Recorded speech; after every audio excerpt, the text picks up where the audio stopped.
Hi, Loomies. Welcome back to the Luminators Podcast. We're your hosts, Alyssa and Lindsay.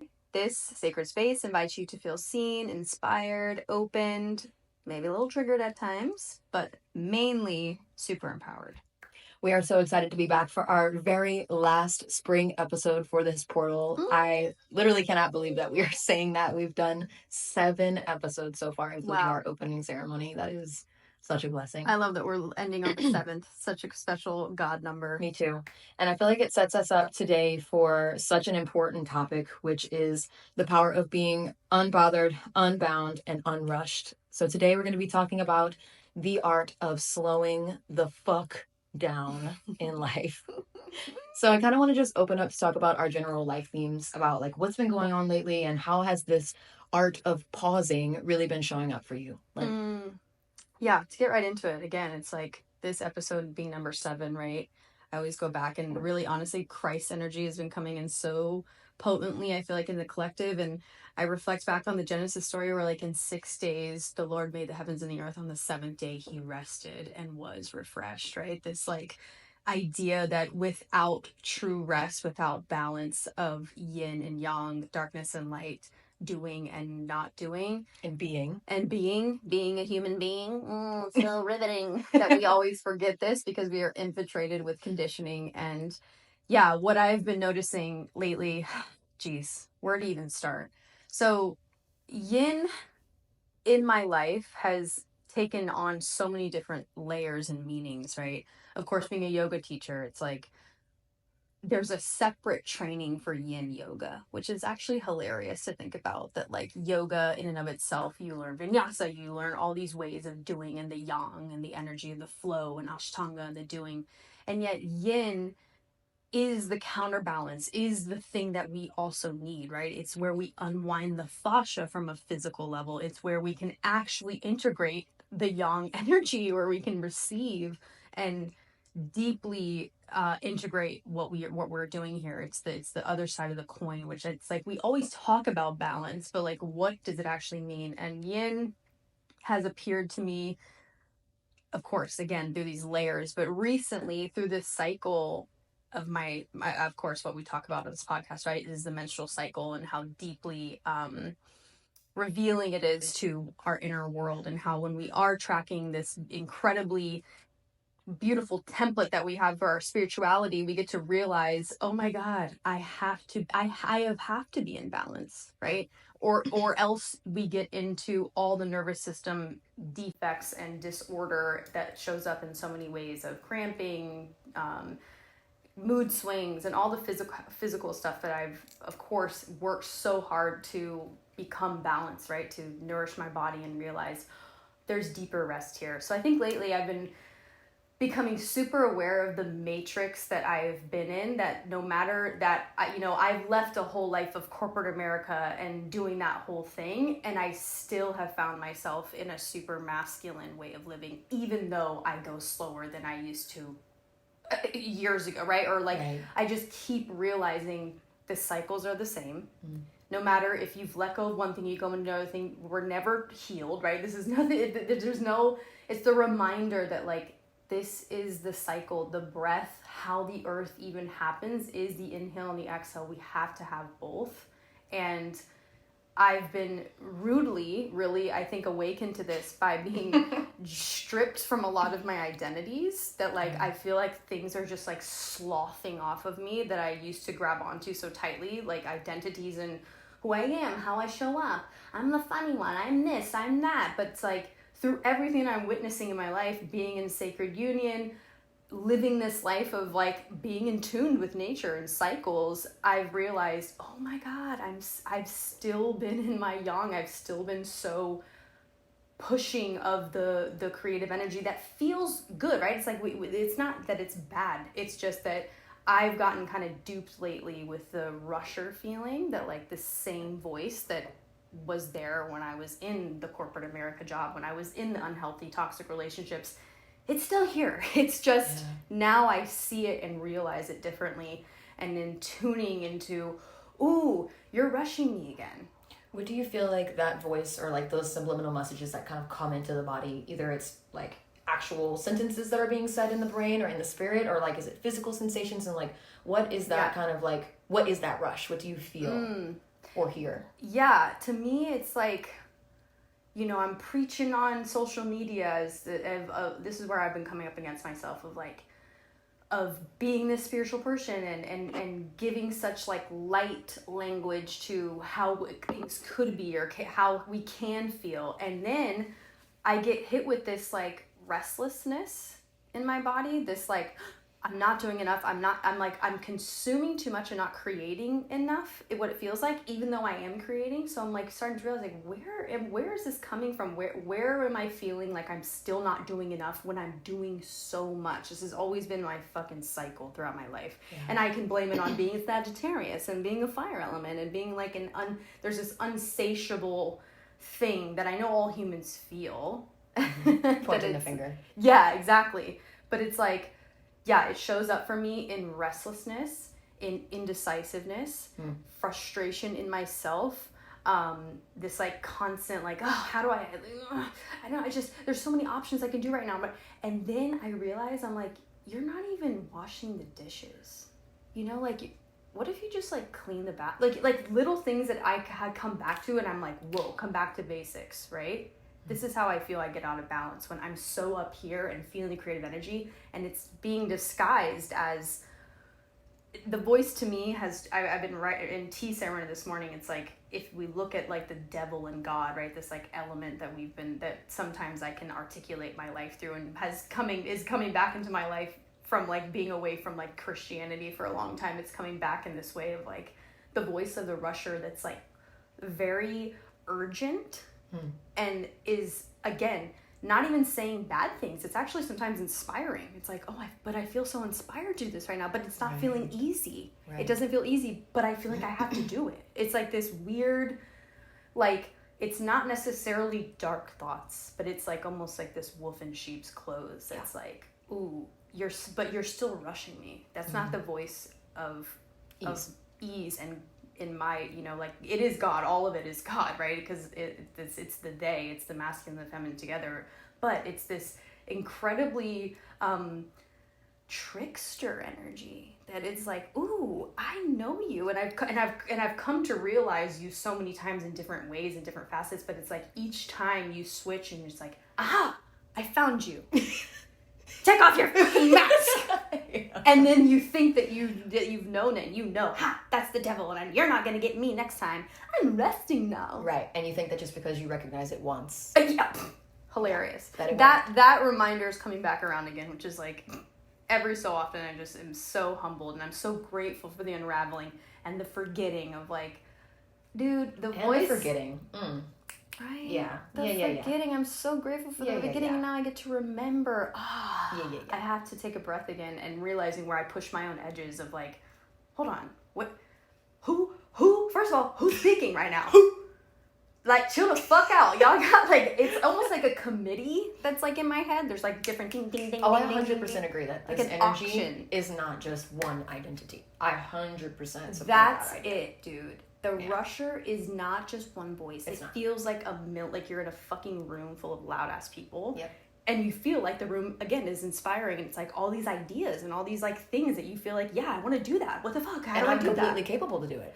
I have a healthy body. I'm young. I have all these ideas. Like ideas. I've been getting this idea recently. This message has been coming across recently. I was reading this book called, it's by Joe Dispenza. It's like How to Lose Your Mind and Create a New One. And the idea of it, it's in the artist way as well. It's a creative book. And it's about ideas being a living entity and how ideas can pass between person to person on the globe. Yes. And how ideas aren't meant to just hold.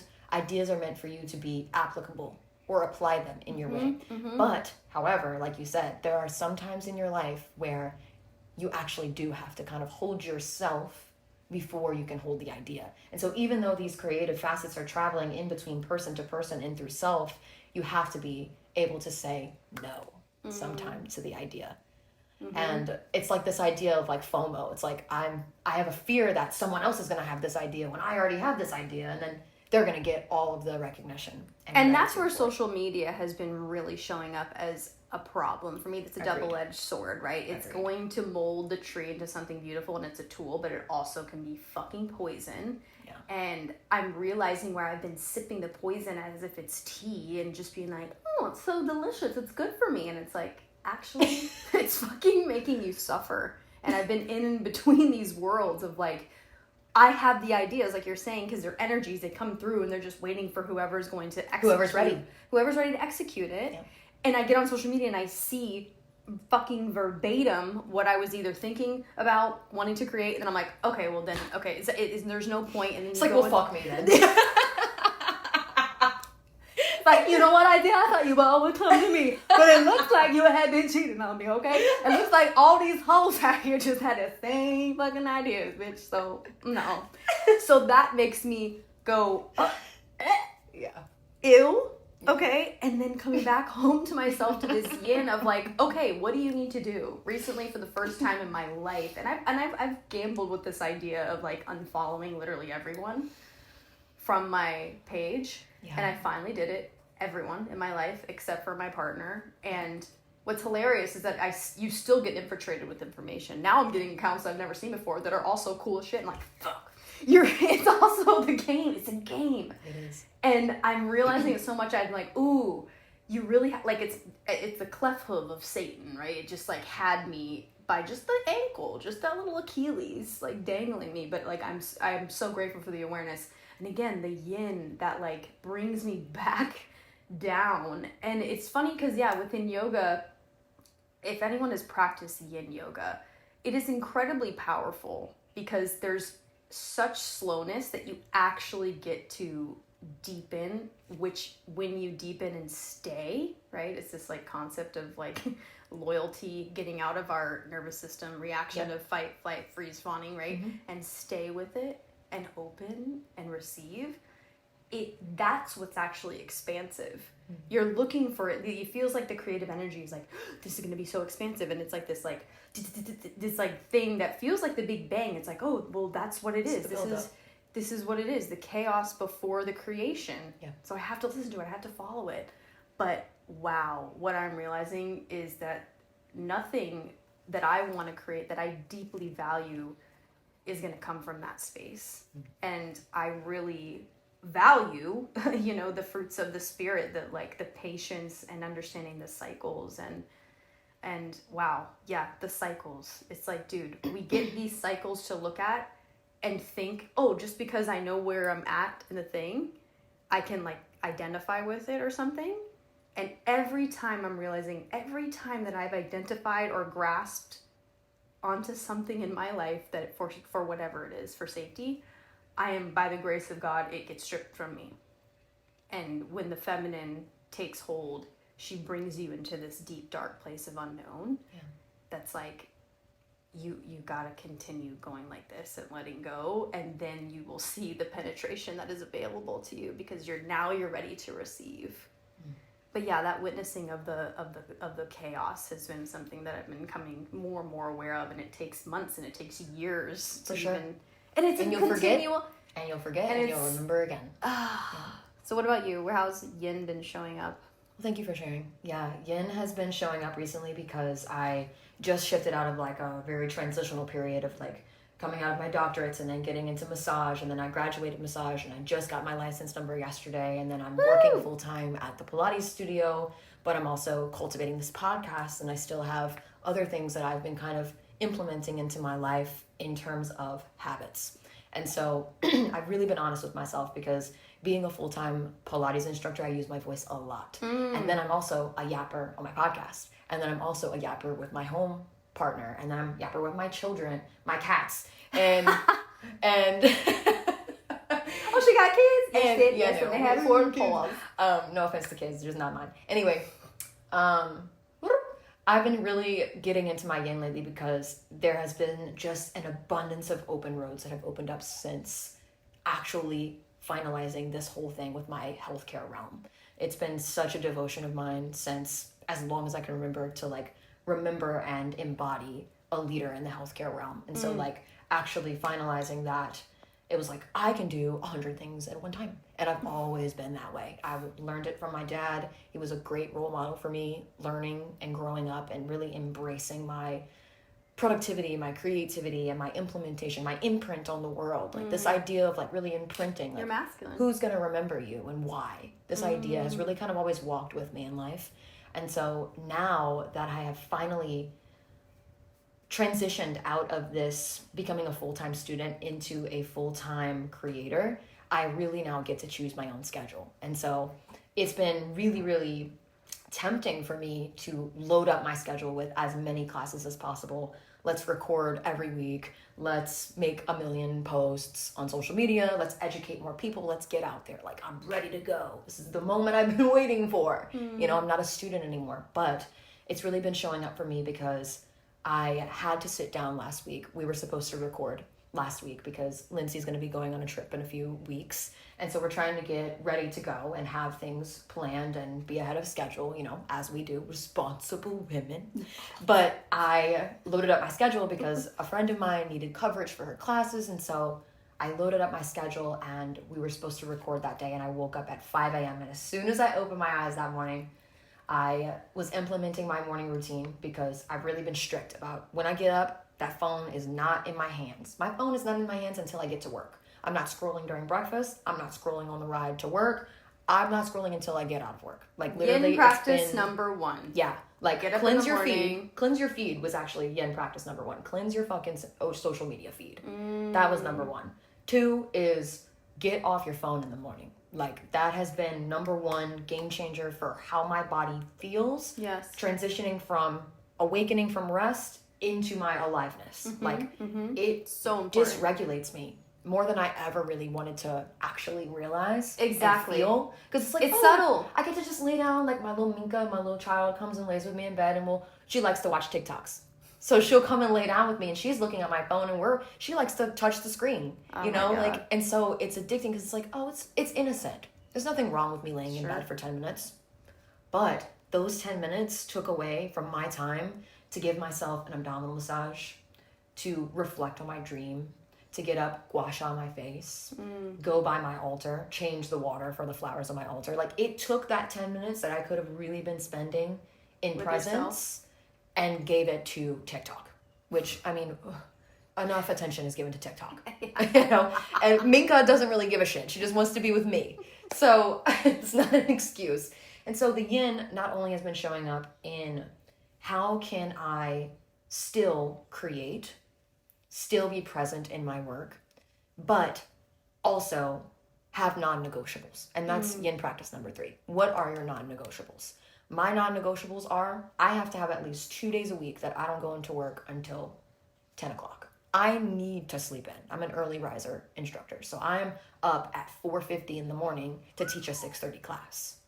So those things really start to take a toll on me. And I have to be honest because I feel great, but my body needs that rest. So I need no less than 2 days a week that I get to sleep in. That's a non-negotiable. I have to do vocal warm-ups in the morning.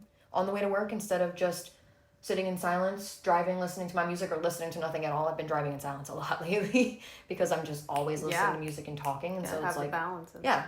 But in that moment of silence, I'm like Sharpay Evans, warming up my voice gently, speaking to myself, talking out loud about like what I'm going to be doing when I get to class, what my intention is.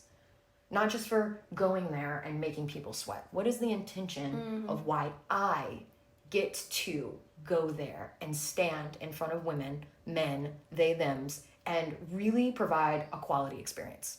I have to get clear about why I'm doing this. Because for me, as a baby fitness instructor, when I was shifting into this realm, it was like, I was there because of the money. I was there because I love to lead and speak to people. I'm a yapper to the day I die. And it was fun. But I didn't have the intention for the individual, most importantly, myself. And so that really has been showing up in my life lately because I had to be honest and say, I need to slow down and get serious. So the yin has been showing up for that because to kind of clarify all of that, so many roads have opened and I want to take all of them, but I have to be clear about which ones make the most sense for me in an accurate, realistic time. And where have you found that, so of course we're talking about like what we do now, how we're like, when we become aware, right? What are the signs of you when you've become aware of your nervous system, that it has been an overdrive, that you have been too much in the yang, too much in the sun solar energy, that you've been going, and that there is no balance of yin. How does it show up?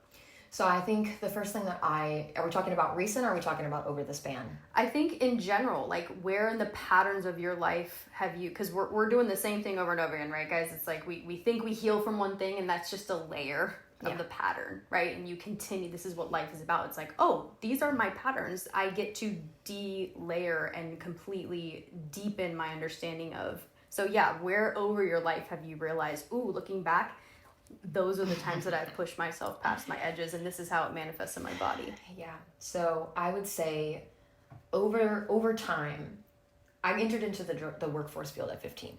And so my first job was working at a skate country. I was a party instigator and vendor at a skate country. And so from there, it was like, I was always like, I gotta get this done, I gotta do this. And so I would layer on all these things. But during this time, all the way up until now, there's been a trend that whenever I load too much on my body, because it's not that I physically can't do the shit. It's not that I mentally can't do the shit. It's that I'm not supposed to be doing all of it at one time.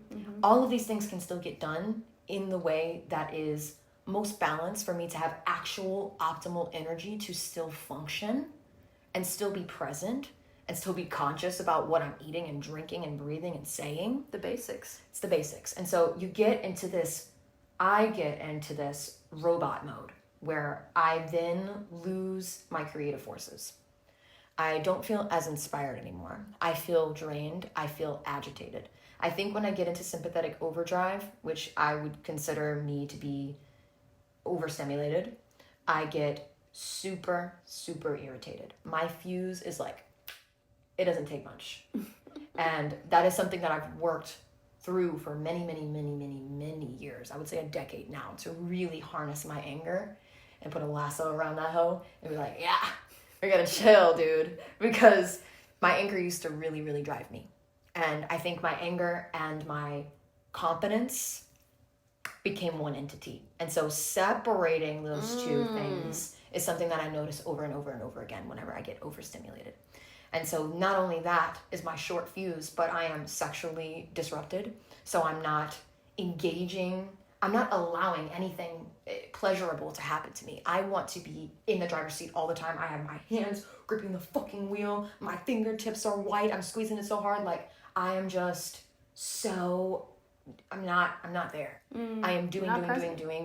And for me, I have reframed what it feels like to be engaged in a sexual or pleasurable atmosphere, to actually stop squeezing, stop forcing, stop doing, and just receive. And it's changed the whole thing. And so when I notice the engagement of pleasure, whether it's from friends, family, or my partner, not even just sexually, just pleasure in general, physical touch, admiration, talking, anything, I'll notice myself not actually listening. I am thinking about what I'm going to say before they even finish that talking. Then I'll come inside my brain and I'm like, shh, just listen for a moment. The pause of when someone is speaking before I respond is also something that I notice if I don't do it, I'm overstimulated. This is the thing though. It took a long time to get to this type of precision. I could say in general, I'm constipated when I'm overworked. I'm agitated when I'm overworked. I'm not hungry when I overwork. I don't want to make art. I don't want to draw. I don't want to fuck. I don't want to do nothing. I want to do nothing but get my work done. Because if the primary focus for me is, let's say, money, that's everybody's primary example for being this way in this world, is that they're stressed for their bills. They're stressed for the trip that they're going to pay for. They're stressed to go, whatever the case is. We have to understand that this is an opportunity in this time, in this world. The feminine is awakening. And so we are really having the opportunity to start resetting the pace and get in touch with that cyclical time. Because there are periods of my life where I'm meant to be on that type of time. Miss do it all. Miss, I can wake up this week because I'm in luteal, I'm in ovulation, and I feel like I am the superwoman of the world. Yeah. And you know that, and you can almost count on it. For sure. But once I start to shift out of that, maybe I had a really tough bleed. Maybe I had a really stressful week. And so maybe my bleed is a little bit heavier. I have to be able to be prepared to say no. I have to be prepared to reschedule. I have to be prepared to give up shifts. I have to be prepared to go home and actually take a nap instead of scrolling on my phone. You know, it's actual purposeful rest. And so recognizing all of these things, I think it comes physically, but it also comes emotionally. Dude, so good. That's something that you said, of course, like when we're you know, we hear this, the feminine is arising and it's awakening and she's coming with rage. And it's funny because it's like, she's coming with rage, similar to how you explained when we're overdriven and overridden, we get to experience anger. And the anger is a teacher because she's saying, stop, right? If we're saying that the feminine from a collective, right? The feminine is coming online, she's raging. And we get so much into like, yeah, we need to rage. And it's like, yes. The essence of why the earth is showing us and telling us that we have not been paying attention to her is so valid. You know, however that's showing up within women ourselves, within the bodies, in nature, like what's happening, the weather, like however it's manifesting. And it's showing us we gotta stop. Like really stop, right? And it takes years. It will take years for us to unwind what we've done, right? This is like generations that we're now having to unwind. And I keep getting reminded of like, the essence of time is such a interesting, limiting thing that can almost put you in this like portal of like, why is it taking so long? But it's like, dude, compared to what? Like, where do you think that you're going? How do you think that things actually come into fruition? And I go through all of this craziness just to remember, oh my God, all I really want is simplicity. But it doesn't even feel safe for us to be simple. Like what we really desire is what we claim. It's like, oh, what really matters? We don't even know what to feel what really matters yet because it's not even safe to go there. Right. And it's like, what really matters is like you're saying, I remember times where I'd go to my grandparents' house and I made it like I lost one of my dearest grandparents who it was the hardest thing I've ever had to experience. It's the biggest grief I've ever gone through. And I begged God to prepare me for it, which so graciously has happened in just my path. And I look back at like, holy shit, that was such an answer to prayer of how I can now grieve and honor that. But I remember being in this overdrive state and going over there and all they want is just to be present, right? It's like old people and the elder, it's like babies and elders are the biggest teachers of yin. It's like they're just so present and doing what we deem as nothing. Yeah. But actually they're doing the thing that we deeply desire that we just don't feel safe doing anymore. Yeah. Which is like, I just want to sit here with you and freaking rock. And just like, but it doesn't feel, I remember so many times not feeling safe. Like, okay, this is boring. Or like, okay, I got so good to see you, blah, blah, you know, like, and now coming back when you deepen presence with yourself and you just like get hit with deep tears and sadness and grief of like, oh my God, that's actually all that really matters. That's all that actually matters is that I can sip this water right now. It brings tears to my eyes. I'm so tender right actually, now. Yeah, it just kind of like jogged a memory of my brain from me and my grandmother too, and how I actually also didn't feel safe being with her sometimes because she would just say nothing. Yeah. You know, she would just be there. And I was a child and I was like, so what are we going to do? Like, you know, we've been sitting here for like 45 minutes. Like, what are we doing? And she's just doing nothing. And, you know, you just, Yeah.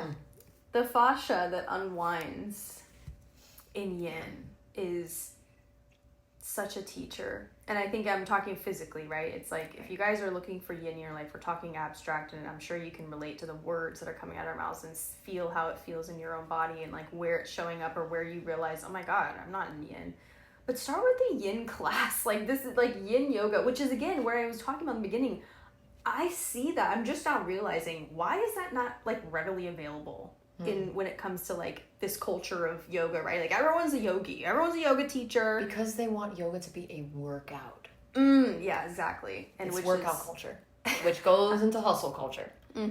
Yes, and that's what's crazy is that we're all it's like this duping, this trickery that's like, see, but I do yoga and I do this. It's like, no, doing yoga is fucking doing nothing. It is being able to understand being in your witness seat, right? The consciousness is, when you get into true meditation, is this ability to separate yourself from your thoughts and observe the body and observe the mind from a third party perspective, right? Is that the you is actually the one experiencing the human body that experiences the emotions. And that is how you can hold and actually have the capacity to hold others, right? It's like you want to be the one that feels safe, that people go to, then you have to be that way with yourself, right? So it's like yin in regard to the slow, the feminine is also dark, right? It's like we have to like be reintroduced to what that even means. Like rest does not feel safe in our culture.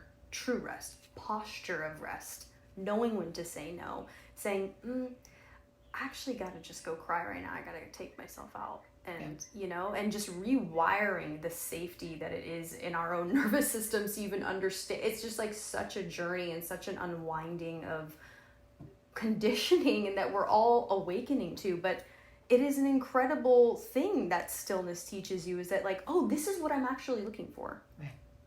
Like, who's been telling me that the going, it's like, it's just the classic understanding that the millionaire can be miserable, and is. Ooh, I was talking about this concept the other night, just about like leaders in the space of the world, and how you cannot find a very famous leader that is in the true element of joy.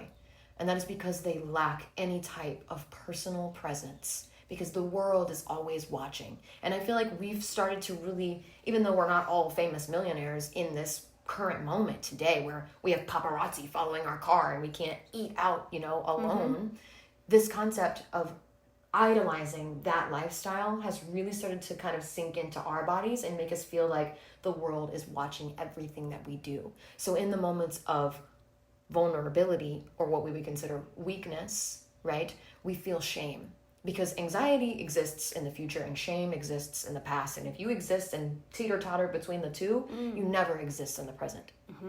And so it's super challenging when you get into that moment where you really start to recognize not only the physical things that are happening, but emotionally, and in the moments of silence and stillness, how does that actually make you feel? That is where true embodiment of healing can happen. And I think that we are too focused on healing. When I say healing, I don't mean fixing a problem or fixing a disease. Yes. I mean remembering. I mean shifting. I mean reframing.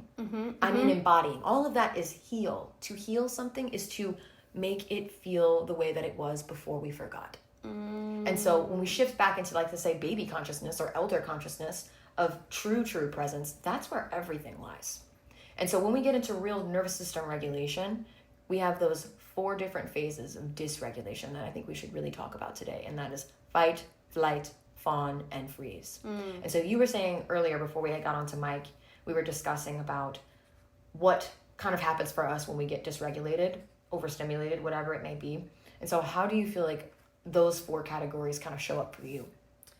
Yeah, I do feel like I fluctuate between the nervous system shutdown, you know, the scientific aspect of what happens somatically in our bodies when we are overwhelmed, or when we come up against our own, like, limit, right?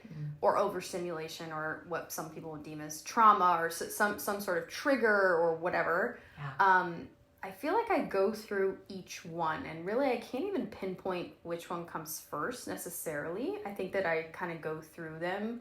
But yeah, there will be an element of I'm in overdrive, so then the indecisiveness comes in, the restlessness comes in, which makes me start fawning.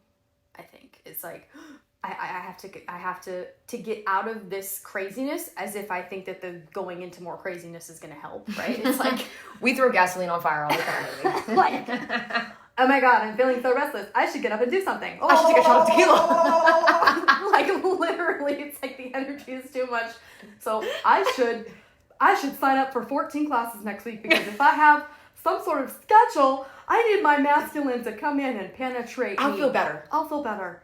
And really, it's like, I've learned every time, the more that you do that, and then of course, right, this is all that we're doing is just like looking at our patterns and like realizing where we've gone literally insane, because the definition of insanity is to do the same thing shit over and over again and expecting different fucking results, as if like, okay, so I really do think that this time I'm going to overschedule and I'm going to feel good. It's like, no, bitch. Because I'm going to make money, and then that's really why I'm upset. And, people will love me, and that's really what I need. I just need to see my favorite clients. Yes. That's what I need. Guilty of that. So guilty of that. So yeah, the freeze, and for me, it's the flight. I don't fight until I'm actually at like a really bad edge. I think that the anger and the fight comes in me. My fuse gets really short. That is the clue that like, yo, now you've gone through all of the nervous system fucking dysregulations. Legit. Now you're really dysregulated. And that maybe, and it's like such a grace of God that we have these things to bring us to the edge so that it breaks you down, right? So that usually when I'm at that far edge, I realize I just need to cry. And I'm sure you've experienced the anger with the tears, right? It's like, it's not just when I'm sad. It's like, oh my God, I'm so angry right now. And then you almost like judge yourself that you're angry. It's like, why am I even angry? It's like, I don't even actually really know why I'm angry, you know? And if you have mirrors in your life that reflect back to you that aren't taking your shit personally, right? So hopefully this is also how we can see where toxic people are also like getting us to this point that we keep giving our power away and like didn't just like doing this dance. It's like, no, everything is my fault. Like, it's always coming back to me. I am the one responsible for responding.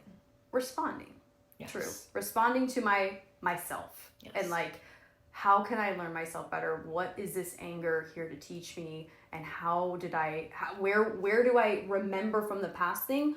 Oh, it's actually here that I'm about to go over the edge. So then, okay. Shh.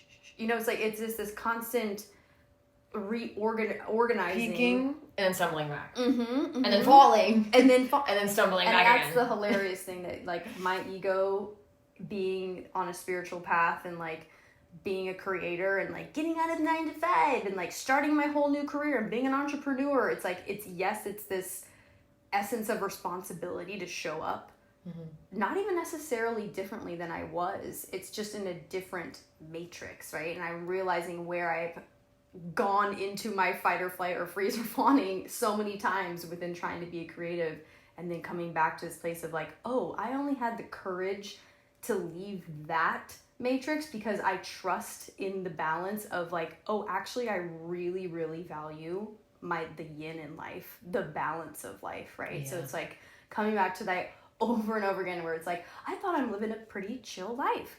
I only work 3.5 days a week, right?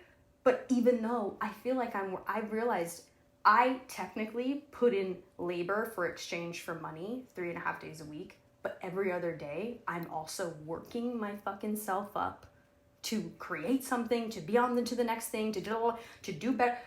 And I'm realizing, I'm like, it's actually hard. It's like, you think the entrepreneurship is like, oh, you have all these days off and you have all this freedom, but it can put you in the same chains. And I'm learning that again of like, ooh, these chains are coming up, and it's like, I need to be my own manager now, because like, I think I'm this like manager, but I'm really an immature version of what I do believe I'm going to get to in this capacity to be a creator, right? Which is such an honor and such a high responsibility.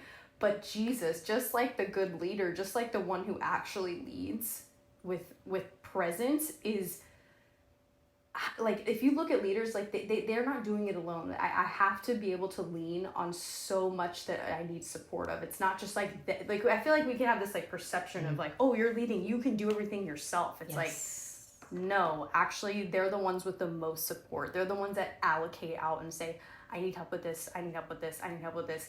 I have to take the time to self-soothe and rest, and like even realizing how much it's like, I was thinking I'm doing well by getting monthly massages, right? I'm a massage therapist. I'm like, I'm doing what I would tell my clients to do and doing monthly massages. It's like, I'm not doing even remotely enough receiving than I am giving. So now it's like, oh, you're allowed to get once a week self-care sessions that are going to nourish your body. It's like even that, which seems like everyone's, if you listen to that, it's like, well, yeah, you deserve it. It's like, yeah, but that, to get to that point, I've had to unwind so much of like where I'm not showing up for myself in my yin. Yeah.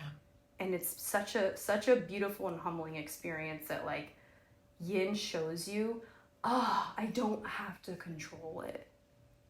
It's the remembering of it's a crazy feeling. Right? Yeah. And it's like this is where I feel powerful. And then almost you have to almost like balance the, now I want to just like rest all the time, right? Yes. Oof. Yes. Because man, girl, that is so powerful. When I was dropping out of PT school and shifting into massage school, there was a huge gap of time where things were in leeway. And so I went from doing, unbelievably, no rest, to having nothing. And so from that break, it was like, oh, what a relief. But then you shift into this entrepreneurship. It's like, okay, I should be doing something with my time that brings something in gratification-wise. I should be building a community. I should be networking. I should be passing out flyers. I should be posting. But then you get to the point where that doesn't work and you don't get that gratification instantly. That disappointment sets in, and then it's the complete freeze. And that's what that is. Shutting down, the numbness to the world, this kind of, in a sense, you get turned off. You want to turn things off, but it's like antibiotics. It's like when you take the antibiotic, it kills all the bacteria. It cannot differentiate between good and bad bacteria. And I think that that's the same thing when we go from these extremes, from overworking to doing nothing. And I think that that's kind of the message that's been passed around in the world. It's like, well, the woman just wants to, I don't want to do anything anymore. The woman just wants to be taken care of and go back to elder times where, men do all the work and women do nothing. And essentially, it's a great remembrance to understand that there is the cyclical nature of understanding when to do and when to stop. But the stopping can get really addictive after you've spent the last decade of your life overexerting your energy. Sure.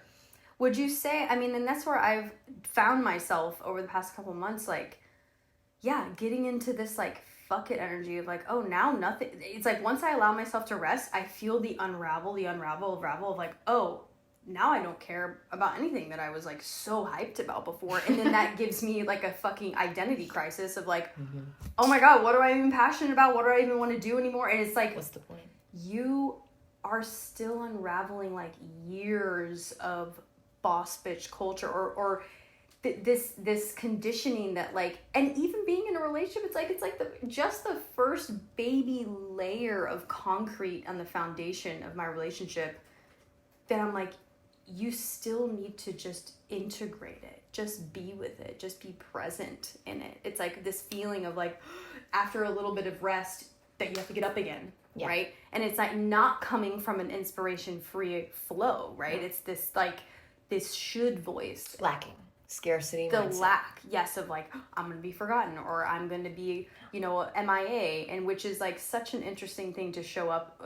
Social media, again, for me has been an incredible tool, but also I've noticed where it has me hooked in this way that, like, yes, you are a tool for my creative outlets, but, like, do I really create for creation's sake? Do I believe that the stage of my life, that this, this need to be in the spotlight of my own life is, like, I am being seen. I am being seen by other realms, and it's just like this dissociating from what success means, what, all these repatterning, right? Yes. But the yin for me lately, it's like, it is the challenge. And that's what's so funny. It's like we feel like we need this challenge. It's like the actual challenge is to let it go, is to really dedicate and devote to rest, so that and this is the thing too that I feel like I've noticed when I give myself rest, or when I finally do need to go into rest, we have this fear or something that we, like, won't be able to show up again, or that, like,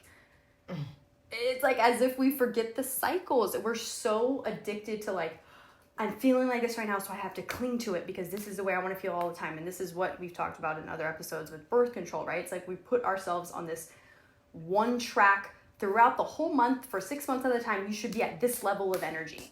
And anything that when you're not there, let's do something to fix that. Let's get you on something that's Red Bull. even you out. Yeah, and hype you back up, because when you don't, you got to get back up. And so it's like the opposite. Yeah, the like deep freeze. It's like, oh God, am I ever going to want to get back up again? Oh. Truly. It's like when things are going really good in your life and you're expecting things. It's like, okay, when is shit gonna hit the fan? Shit always hits the fan. It's same thing when things are going really bad in your life and you're like at a loss for motivation, at a loss for creativity. It's like, are things ever gonna be good again? It's so easy to forget. And I think that we forget how often we forget. And so when we forget again, we're like, damn it. What's the fucking point? I just keep forgetting this shit over and over again. And that's the point exactly. To forget, to remember, we forget and remember. That is the point. Yeah, but there are two important things that you just said. Urgency and importance. They are two different things. Urgency is rooted in fear. Urgency is rooted in, I don't have enough blank. Urgency is rooted in abandonment. And that is rooted in overproductivity. So we get overproductive because we feel urgent. And this goes all the way back. We're now tracing that one thread. We're pulling it out of the seam here. And we're tracing it all the way back to childhood. And it's like, who and what and why convinced you that doing this much or feeling the sense of urgency is what makes you feel like you're enough? Importance is rooted in the soul. Urgency is rooted in fear. Importance is rooted in the soul. Because when you embody something or you see something that is of importance to you, it's not something that you think about for this physical bullshit that we prioritize in our hierarchical needs. Importance means this nourishes me. This gratifies me. This grounds me. This inspires me. That is my importance. My urgency? No. That's the rush. That's the frenzy. That's the chaos. And so we have to start redefining what productivity means and then what the gas for our productivity means. And that's how people get out of their habits of hobbies. I think so too. I think it's such a basic thing. It's like, do you have hobbies? Are you doing things just for the sake of how fun they are? Like, that is it. Yeah. Right? And I forget about my hobbies sometimes because I get so in the cycle of like, oh, that's medicine for me. I need that. So make the time for it. It's like you're getting so tired, or you overexhaust yourself in doing things, again, out of the urgency, out of the scarcity underneath it, when really the richness that you're looking for, the actual wealth that you think you're going to fucking attain from doing, is in the fun shit. The things that like, who has time to do that? I don't have time to go just bullshit around. Even shooting the shit with your friends, dude. Do we remember how nourishing it is to shoot the shit with your friends? Yeah, it is. And you do have the time. Right. You choose to convince yourself that you don't. Totally. There is no reason in the world that you couldn't take your 1 hour lunch break and do something that you actually like. There's no reason that you couldn't communicate to your boss that you can't do this or do that because you have to prioritize your time. It's so hard to say no because in this world we are met with predestined things that we have to attain. We have to be able to show up 40 hours a week, do the best, get all these sales, climb up this ladder. We're like, yeah, climbing up the ladder. And then what? You get to the ladder and there's shit on the ground. And then you're like, that's it? Climb back down, right? You're like, okay, gotta pick another ladder. And that's what's hilarious. If you look at anyone who has like reached some sort of success, they're just like, all right, like take it. I don't fucking want it. Yeah, exactly. And we forget this, but it's like, and it's hilarious that like the soul has to do it, right? You're gonna do it. Your soul's gonna do perfectly what is so good for you. You are following. It's the thing with authenticity. We're always like speaking authenticity. It's like we are being as authentic as we possibly can in the moment. It's just allowing different perspectives, realizing, whoa, I actually like want more of that, but I'm scared, and having the courage to say, yeah, I'm actually responsible for not giving myself what I really want, right? Yeah. It's like I am the one. I can't blame it on my job. I can't blame it on my parents or like even my inner workings, right? It's like that's just a part of you that had to feel safe, right? That had to feel like I'm doing something to gain anything. But when you realize I'm actually so miserable here, that's when that rest comes in. And truly the application of that, right? You become the magnet in the rest. If you are not, a magnet does not chase anything. Everything that is supposed to be tied to that magnet comes in with the grace. Easy. The magnet doesn't crawl around searching for its fucking counterparts. It doesn't crawl to the fridge. It waits for things to bring it there. It waits for the ride, the vehicle, the passion. And that is the moment where I think that everyone needs to come back into this, because stillness is the foundation for all things to occur. We're always moving. We're always moving. How can anything come to you? If you're never in one place, how the fuck can anything come to you? How can you remember anything? Yeah. We focus too much on this external physical movement. The body is always aware of what we are doing. And so if the body's always engaged, focusing on completing these tasks, we never give time for that channel to completely clear. Yeah. This is when people start fasting. This is when people start meditating. This is when people start getting into those yin practices, those breathwork practices, because they are understanding that in that moment of no movement at all, we shut everything off. Even if it's for 10 seconds in the middle of your day, you're like, whoa, hold on. You go into your stillness, you sit the fuck on the ground, you take your shoes off, and you take 10 seconds to just take 3 deep breaths. It changes the way that you walk out of those 10 seconds. Totally. And if you repeat that multiple times a day, it becomes a habit instead of a chore, instead of something that Joe Dispenza told you to do on Instagram. And I know what it feels like to say meditation is such, like, I can't meditate because the thoughts. It's like, yeah, that's, again, it's like basics, right? Of course. We always get, by the grace of God, we get to come back to the basics over and over and over again. That meditating is just being present. It is not to empty your mind. We're so fucking set on like, well, the goal is to shut this down. It's like, that's why people are so scared of their own meditation practice, is because I try to sit there and then my mind just goes, and then that's the energy, right? It's like, of course it does. Of course it does. It's to it's to witness yourself. Yeah. It's and that's the most uncomfortable part. It is the most uncomfortable part. And that is where the expansion happens of like, oh, this is fidgety, this is so uncomfortable right now. Oh my God, that thought is making me feel so disgusting. Like that, like guilt or whatever, like comes in, or whatever you're reflecting on, like how you responded to someone or how someone responded to you, what you could have said better, whatever the situation is, whatever becomes really present when you're quiet. It's like, then that's why, we need guidance. We need, like, sometimes it's a beautiful application. I wanted to ask you too, like, how are your applications of yin when it comes to AM and PM routines, or something that is a non-negotiable for you? I know it's like meditation, we there's a million fucking tools that you can choose from, right, that you can resonate with, and just try for, 21 days is a habit. Yep. And to just allow that to be the dedication, to be the challenge. It's like, well, no, I need to just put my energy somewhere. I need to like be part of a challenge. Like, this is the challenge. Okay. Yeah, for sure. Yeah. 100%. I think that meditation can take many forms. And I think it's important. It's just like finding your favorite flavor of, I don't know, ice cream. That's the first thing that came to my head. It's like there are 336 flavors of ice cream. All delicious. And they're all great, right? And they're all going to get the same job done. Feeling satiated and having your little sweet treat, okay? But not every flavor is for you. And so I think that that's really where you start to understand the art of meditating.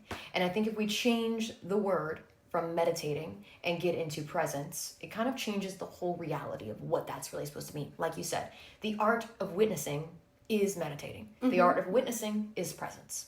So last night, it's so funny that you said that, because I was in bed. And here's something that I've kind of implemented. I'll go PM first, because I'm going to talk about my PM routine. Something last night that I just went through.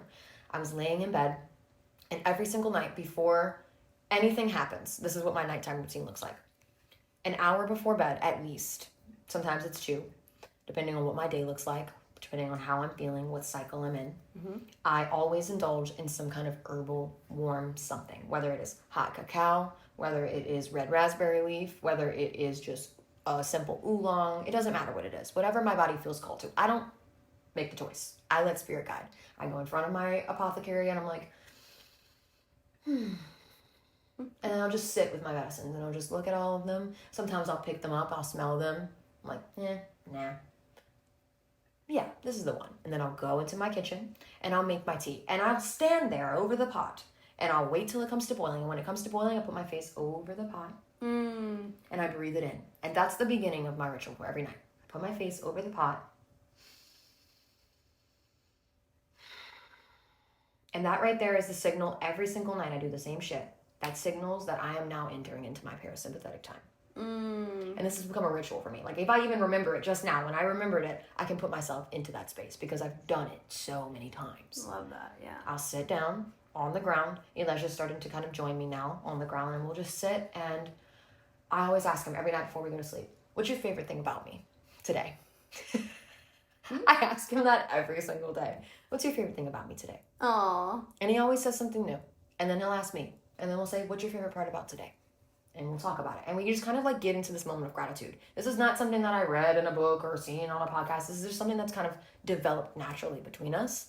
And it shifts us into a state of gratitude for the day, also slowing down. And so then we'll kind of like get into some physical touch, whatever, and then I'll shift into my nighttime routine. I do my skin. I always oil my belly button. I always rub my abdomen, my breast. I massage my whole body. Everything is lubricated and massaged and moisturized every night. Every single night. Doesn't matter.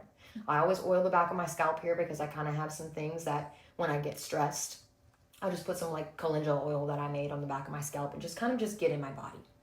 I water floss my teeth. I scrape my tongue. I brush my teeth. I take my contacts out. I go stand in front of my bed.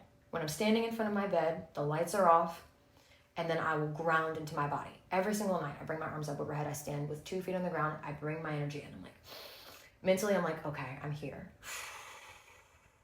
And then I use my breath to clean off all of the signatures and snags that may have went. I do both the front and the back of my body. And I do my arm circles. I'm not going to show it because that's my thing and you got to figure your own shit out. Clean it, take it out, and then I call all my energy back. All of it, especially my throat because I do so much talking all day. And so I'll pull that shit out and then I'll call it back in. And I'll let it go. And so when I get into bed, from there, I'm regulated. I've had some warmth. I've touched my body. I've grounded. I did 5 seconds, 15 seconds of breath work. That's all it takes. There are some nights where I'll do a little handstand and stretch, like if my hips are tight or whatever. You know, every night is different, but this is the basics. Get into bed, and then I sit with myself and I slow my heart rate down all the way. But last night, I was sitting there and I just still had some rumination of thinking about the day, thinking about the week, thinking about my class plan, thinking about my friend, thinking about my past, thinking about PT school, clinicals. I was just going on this train, right? And I'm witnessing myself. And over again, I take myself off that bus and I place myself back in the seat. But I had to take myself off that bus, I'm telling you, 15 times. Over and over and over and over again, I kept just ruminating about this shit. And so Elijah was still awake and I was like, can you affirm me? And so I ask him to do that sometimes. I'm like, can you just affirm me right now? And so he'll just be like, say whatever. I love you so much, baby. You did so great today, whatever. And that right there allows me to slow down and then I'll go to sleep. But that is the basics. Warmth, herbal support, touching the body, grounding into my home, gratitude, and then go to fuck to sleep. And also clean yourself. Don't get into bed with the day. That's the simplest thing. Your nighttime routine can look like anything that you like, but do not get into your bed still having those signatures of the day. Yeah. It's got to be a clean slate when you wake up, because if not, you just keep building the sand pile of shit around you all day. I mean, it seems like an advanced nighttime routine for people who think they're like, oh God, that's so much. This has been developed for years. It's been developed for years. And also what's hilarious is that we all have rituals. If you just are aware and witness yourself, what you do, you do have a ritual. Is it serving the highest good for your body? That's a different story. That's for you to come to the realization of. But I will say my biggest, even just a daily thing that I've been implementing more and more through everything. And that's what you start to have this beautiful relationship with these rituals, because then they start to implement into every other area of your life, right? The recapitulation of energy. Yeah. Even after a conversation I have, anywhere that I'm giving of my energy, especially during the times of luteal, when I have less and less energy to give out and I have to be very acquainted with my sensitivity and the capacity of my energy, I'm continually recapitulating my energy, where I do recapitulation where it's closing of the eyes, bringing the right ear to the right shoulder and inhaling as you pan the situation that you just gave yourself to. So whether it's a conversation, driving somewhere where you felt like you had to be on, inhale, and then I exhale, and I call all my energy back. Everything that was lost from that interaction or that situation, or even just my own thinking, like, whoa, I just went into a spell of just like overthinking, and like that felt like a lot of energy that I was expelling from myself. Yeah. I recapitulated, and I've been trying to do that more and more, almost like an automatic clearing system of like, okay, and this is all, right? That's meditation. It's presence with yourself throughout the day. How am I taking inventory? Either every hour or whatever. This alone can be such a huge awareness. Like that we think that we again have to do this movement, or I have to go to yoga class, or I have to do this, or I have to do that. It's really simple and such a beautiful way to be with yourself. That's really all that the body needs is presence, and this is what yin truly all that it is. What about your morning? My mornings change I feel like, well, if I'm honest, I get up, I immediately will say a little prayer in the morning, like before I open my eyes. It's just like, first I'll notice where my thoughts immediately go, whether it's reflecting on the dreams or whatever. And then I'll come back to just a simple prayer of God, direct my thinking today, or maybe the serenity prayer, being powerless over things I cannot change, courage to change the things that I can, and the wisdom to know the difference today.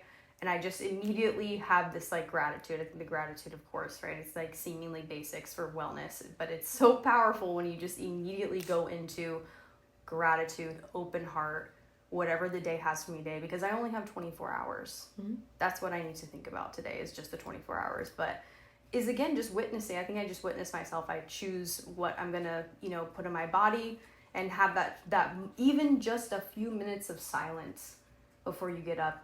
I also have implemented the phone thing. The phone, I do not sleep with the phone in my room.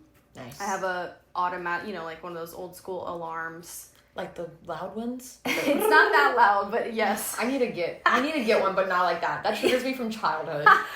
Before I had a phone, it was like the actual bell on the clock where it was gotta go to school, bitch. Good night, bro. No, talk about nervous system dysregulation, bro. Like, who the fuck invented that shit? No, I'm so grateful that, like, birds wake me up, honestly, nowadays. Oh my God, but, like, me too. Dude, just even something that's just not your phone. But it's a practice. It's a practice not to go freaking pick up the phone and look at the damn screen. It's and I have to get out of the habit and routine, the ritual, to remember its potency. This is, just to wrap this up, it's like, we get to forget so that we can remember, right? So that we can come back to what rest is and what yin feels like, and what we need it. Just like water, we don't realize how imbalanced we are with the posture of yin, and how that comes into your life through ritual, through slowing down, through saying no, through knowing yourself from a nervous parasympathetic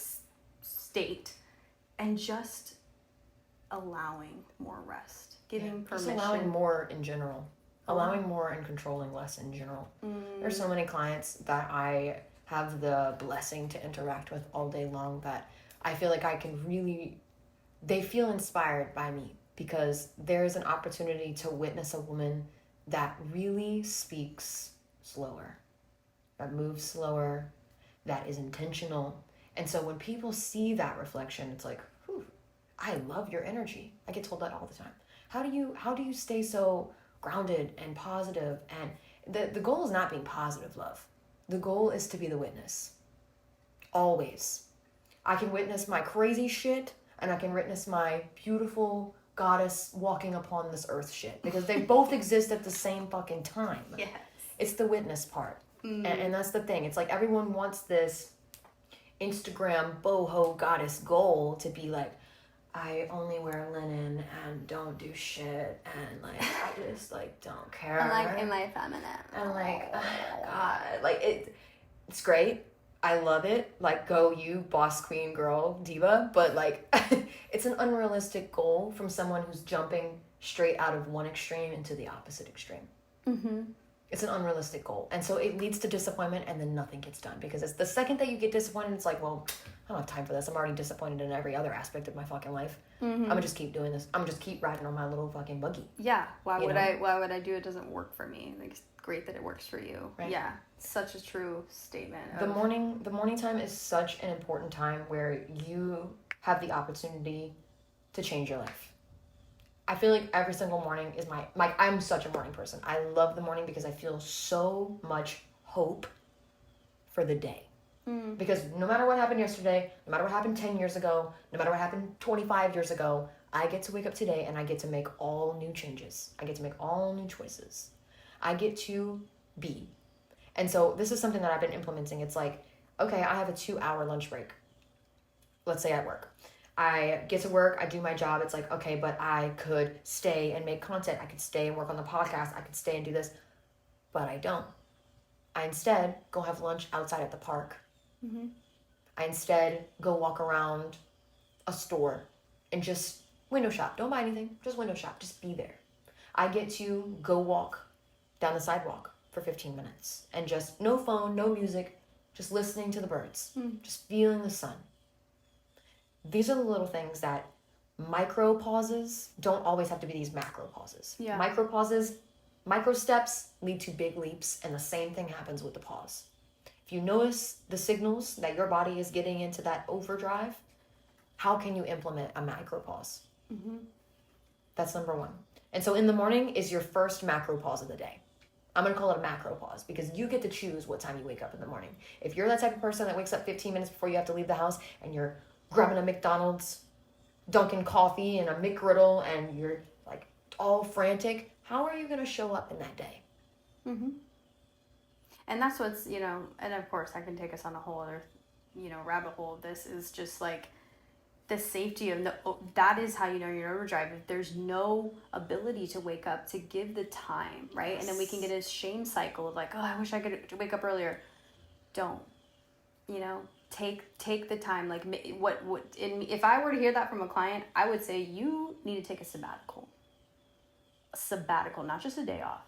You need a whole ass sabbatical, which a lot of us, like me and Alyssa have experienced sabbaticals in life. And for all those listening who have not actually had a sabbatical, not only is it your right, but it is your duty to give yourself that, to take significant time off. Whether if you're in corporate America, go to your benefits and get approved to take a leave and take months off. Like, I can't even stress how incredibly important that is to just be able to do that. This will be the way that we are unwinding this boss bitch culture, is that if you stand on taking sabbatical and stand on no. Stand on it. That's the hardest thing, man. Especially as somebody who is like, we embody, like, we want to supply the world with joy. And so disappointing others is like, it's one of the hardest things that I'm still working through. And so saying no or rescheduling or canceling on people is like something that is always hard for everyone, right? But if you are presenting with like chronic pain, chronic disease, infertility, dysregulation, anything that you recognizing that your body is fighting against you actively every single day, that's the best thing that you can do for yourself. And it's like you have the rest of your life to do the same shit.